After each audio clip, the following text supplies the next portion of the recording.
આપણે અનેક વખત બોલીએ છીએ કે ભાગ્યમાં હતું એ થયું, ભાગ્યમાં હશે તો મળશે, ભાગ્યમાં જે માંડ્યું હશે એવું આપણી યારે થશે. પણ ક્યારે એવો વિચાર કર્યો કે આ ભાગ્ય જે છે એ લખ્યું છે ક્યાં, અથવા તો એ ભાગ્ય ક્યાં હશે કે જ્યાં જઈને આપણે વાંચી લઈએ? તો આવો વિચાર આવ્યો. તો આ ભાગ્ય છે ક્યાં નથી ખબર ને. તો આજના વિડીયોમાં હું તમને બતાવું કે આ ભાગ્ય જે છે ને એ ક્યાં લખેલું છે, અને તમારે વાંચવું હોય તમારા ભાગ્યમાં શું થવાનું છે અથવા તો શું થશે એ તમે પણ વાંચી શકો છો. તો આવો જોઈએ કે આ ભાગ્ય જે છે એ ક્યાં લખેલું છે અને ક્યાં વાંચવા મળી શકે છે. તો આજના વિડીયોમાં આપણે ચર્ચા કરીએ છીએ કે ભાગ્ય જે છે એ ક્યાં લખેલું પડ્યું છે. વાત કંઈક એવી છે મિત્રો કે આજે આપણે વિડીયોની અંદર એક ચર્ચા કરવા જઈ રહ્યા છીએ એવી એક જગ્યા કે તમિલનાડુના પોંડુચેરીની અંદર એક વેદેશ્વરન કોયલી અથવા વેદેશ્વરન કોયલી નામની એક જગ્યા આવેલી છે. એ જગ્યા ઉપર અમુક લોકો વર્ષોથી એમ કહેવાય છે કે વંશજો છે એ લોકો ત્યાં રહે છે. કોના વંશજો છે એ પણ તમને બધું કહું છું કે એ લોકોનો એવો દાવો છે કે આ સૃષ્ટિ પર 108 પ્રકારના મનુષ્ય હોય છે. એનાથી અલગ પ્રકારના કે એનાથી અલગ કોઈ માનવ કે મનુષ્ય હોતા જ નથી. તો એ જે 108 પ્રકારના મનુષ્ય છે ને એની તમામની જીવન કહાની, એની આગળનો જન્મ, એને આના પહેલાંનો જન્મ અને હવે આના પછી શું જન્મ થશે, અથવા તો આ કરંટ લાઈફમાં એની સાથે શું થવાનું છે એ બધું જ ત્યાં લખેલું છે.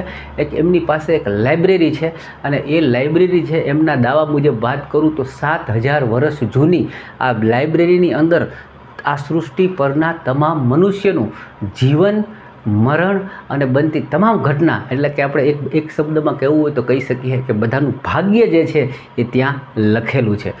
એવું કહેવાય છે એ લોકોના મત મુજબ કે જ્યારે સૃષ્ટિનું સર્જન થયું ત્યારે શંકર અને પાર્વતીજી બંને ત્યાં બેસી અને ચર્ચાએ કર્યા. પાર્વતીજીએ પૂછ્યું કે આપણે આટલી મોટી સૃષ્ટિ બનાવી અને આમાં ઉત્તરોત્તર મનુષ્ય જે છે એ બનતા જ રહેશે, માણસોના જન્મ થતા જ રહેશે, તો આ બધા માણસો જે છે એને કરવાનું શું, એની લાઈફ શું હશે, એના જીવનની અંદર ચડતી ઉતરતી સુખ દુઃખ તડકા છાયા બધા આવશે, તો એ આપણે કેવી રીતે નક્કી કરશું?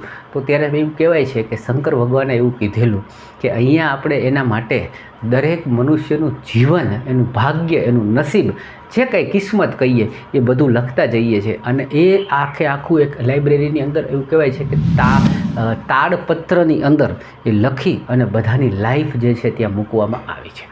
અત્યારે ત્યાં એ જે લોકો છે એ કદાચ તમે નામ સાંભળ્યું હશે કે અગસ્ત્ય મુનિ. આ બધા લોકો જે છે જે આવો દાવો કરી રહ્યા છે કે તમે અહીંયા આવો, અમે તમારું ભવિષ્ય, તમારું ભૂતકાળ, તમારો આની પહેલાંના જન્મ અને હવે થનારો જન્મ પણ અમે જોઈ શકીએ. એ લોકો જે છે એ અગસ્ત્ય મુનિના વંશજો છે અને એ લોકોની પાસે સાચવેલી એક લાઇબ્રેરી છે અને એ લાઇબ્રેરીની અંદર 5000 વર્ષ જૂના પુસ્તકો છે અને એ પુસ્તકો જે છે એને જોઈ અને તમારું ભૂત ભવિષ્ય બધું નક્કી વાંચીને તમને સંભળાવી શકે છે. હવે તમને થશે કે આ ચેક કરવું હોય તો એ લોકો આની ફીસ શું લેતા હશે? તો એ લોકો સામાન્ય રીતે આની 5000 થી 5600 રૂપિયા તમારી આખી લાઈફ જોવાના હાલ ચાર્જ કરે છે. હવે આને કહે છે શું? આનું કંઈક નામ તો આપ્યું હશે ને, તો આને નાડી એસ્ટ્રોલોજી નામથી આ લોકો એને ઓળખે છે. અને હાલમાં એના વંશજોની જે પરિવાર છે એનું નામ જે છે એ પણ આપણે લખીને લાવ્યા છીએ. એનું નામ છે દયા વેદેશ્વરન. અત્યારે જે છે એ વ્યક્તિ, એનું ફેમિલી છે એ આ કરે છે. હવે એ જોવે છે કઈ રીતે? તો એ લોકો જે છે એ તમારા માત્ર અંગૂઠાની છાપને ત્યાં જશો અથવા તો જેટલા લોકો ગયા છે એની કંઈક અમુક સ્ટોરીઓ જે છે તમને ઇન્ટરનેટમાં સર્ચ કરશો તો ઘણી બધી સ્ટોરીઝ જે છે એ મળશે. આની બે સાઈડ છે, કોઈ લોકો પોઝિટિવ એ વાત કરશે, કોઈ નેગેટિવ એ વાત કરશે. પણ મારા ધ્યાને આ એક ચર્ચાનો મુદ્દો આવ્યો તો મને થયું તમારા સુધી મારે અચૂક પહોંચાડવો જોઈએ. એ લોકો તમારો અંગૂઠો જે છે એ અંગૂઠાને જોશે અથવા તો અંગૂઠાની છાપ જે છે એને જોશે. પછી એ અંગૂઠાની છાપ જે છે એના આધારે એ એને લાઇબ્રેરીમાં જશે અને ત્યાંથી એ એનું જે પેલું કહેવાય તાડપત્રની અંદર જે લખેલા છે આખા પુસ્તકો એને લઈને આવે છે અને તમને એ તમારા લાઈફ વિશે 2 કે 5 સવાલ પૂછશે.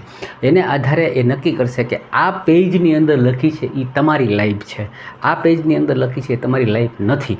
જેવા કે એ તમને પહેલાં તો તમારું નામ પૂછશે, પછી તમારું ગામ કે રહેઠાણ પૂછે છે, તમારી રાશિ પૂછે છે. આવા 4-5 નોર્મલ સવાલ પૂછી અને પછી એમાંનું એક પેજ લઈ લે છે અને એ કહે છે કે હવે તમે સાંભળો, અમે તમારી લાઈફ વિશે કહીશું. જે લોકો ત્યાં ગયા છે એના જે દાવા આપણને નેટ ઉપર મળે છે એમાંનો એક વ્યક્તિનો મને અચંબિત કરે એવો દાવો છે. એક વ્યક્તિ જ્યારે ત્યાં ગયો એ ફોરેનનો છે, ઇન્ડિયન પણ નથી, જર્મનીથી આવેલો હતો અને એને જઈને પૂછવામાં આવ્યું તમારા ફેમિલીમાં કેટલા પર્સન છે, ત્યારે એણે કીધું કે મારા ફેમિલીમાં 4 પર્સન છે, હું, મારી વાઈફ, મારા પિતા અને મારી માતા. ત્યારે એ લોકોએ પેજ ઉપાડી અને કીધું કે ના, અમારા પેજ મુજબ તમારી ફેમિલીમાં 3 જ પર્સન છે, તમે ઘરે ફોન કરીને ચેક કરો, તમારા પિતાજીનું અવસાન ઓલરેડી કલાક પહેલાં થઈ ગયું છે. આટલી વાત પૂરી થઈ અને તરત જ એ વ્યક્તિ જે છે એને કોલ આવે છે એના ઘરેથી અને એને ખબર પડે છે કે એમના ફાધર જે છે કલાક પહેલાં અવસાન થયું છે. ઇવન ત્યાં સુધી લખેલું છે કે તમે કયા દિવસે કયા વારે આ જે જગ્યા છે તમિલનાડુની અંદર વેદેશ્વરન, ત્યાં તમે ક્યારે જઈ શકશો. એ પણ એ કહેશે કે આજનો દિવસ, આજની તારીખ લખી હતી એટલા માટે તમે અહીંયા આવ્યા છો. એના સિવાય વાત કરીએ તો એ લોકોએ શંકર ભગવાનનું ખૂબ જ મોટું અને વિશાળ એક મંદિર જે છે ત્યાં આવેલું છે અને આ લોકો જે છે એ શંકરની પૂજા કરે છે. અને બીજી મેં વાત કરી એમ કે ભાઈ અગસ્ત્ય મુનિના વંશજો છે. હજી એમાં એક વાત ઉમેરું તો આ જે કાંઈ પુસ્તકો છે, આખી લાઇબ્રેરી છે, એવું કહેવાય છે કે અંગ્રેજોના ધ્યાને જ્યારે આ વાત આવી ત્યારે એ લોકો તમામ પુસ્તકો, તમામ સાહિત્ય જે છે એ લોકો લઈ ગયા હતા. પણ ત્યાંના એમના જેના વંશજો છે એમાંનો એક કોઈક રાજા થઈ ગયા, એનું નામ મને ખ્યાલ નથી. એ રાજા જઈ અને અંગ્રેજો પાસેથી એ તમામ સાહિત્ય છે એ ફરીથી પાછું લાવ્યા અને એવું કીધું કે ભાઈ અમારી સંસ્કૃતિ છે, અમારો વારસો છે અને એ અમે તમને આપીશું નહીં. અને હાલ તમિલનાડુની આ એક લાઇબ્રેરી જે છે એની અંદર છે. મિત્રો, આમાં શ્રદ્ધા, અંધશ્રદ્ધા, વાદ વિવાદ હોઈ શકે, પરંતુ એ બધું હું તમારા ઉપર છોડું છું, કારણ કે તમે નેટમાં સર્ચ કરી શકો છો. આના માટેની તમને લોટ્સ ઓફ સ્ટોરીઓ મળશે અને એવું કહેવાય છે કે જેટલા લોકો માને છે, જાણે છે, એ ત્યાં જાય છે, ખરાઈ કરવાઈ જાય છે. કોઈને પોઝિટિવ લાભ મળ્યો છે, કોઈને નેગેટિવ પણ આનાથી અનુભવ થયો છે. માનું ન માનવું એ હું તમારા ઉપર છોડું છું. આ વિડીયો, આ માહિતી તમે સાંભળી તો તમને કેવું લાગ્યું? શું લાગે છે કે ખરેખર આવું હોઈ શકે? ભાગ્ય, ભવિષ્ય કે જે કાંઈ છે એ લખેલું હોઈ શકે?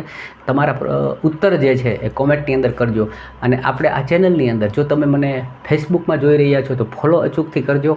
યુટ્યુબ ઉપર જોઈ રહ્યા છો તો સબસ્ક્રાઈબ કરી શકો છો. અને આવી વિચિત્ર વાતો અને ટ્રેન્ડિંગમાં રહેલા ટોપિક જે છે એ આપણે આ ચેનલની અંદર અવારનવાર ચર્ચા કરીએ છીએ.